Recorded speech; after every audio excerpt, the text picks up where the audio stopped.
Ya, katika huduma yangu ya kuhudumia watu kuhusu changamoto za koo, kuna mtu nilikutana naye. Huyu mtu alikuwa na historia ngumu kidogo, ila mwanzo alianza kuwa na changamoto za koo, lakini alianza kuona tu ukavu kwenye koo. Kuna muda kama akilala anahisi kama ana allergy.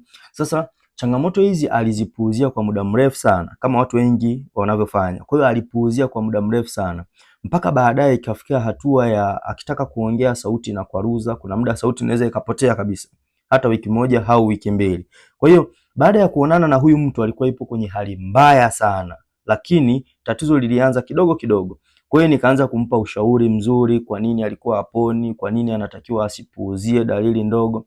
Lakini alipoanza tiba, sasa hivi anaendelea vizuri sana, na sasa hivi ndio anafahamu ukubwa wa tatizo lake, tofauti na mwanzo alivyokuwa anachukulia kawaida kawaida. Kwa hiyo hata wewe kama una dalili za koo au una tatizo lolote la koo linakusumbua, comment hapo, then mimi mwenyewe nitakufuata inbox kwako baada ya kucomment. Kwa hiyo comment neno koo, then mimi nitakufuata.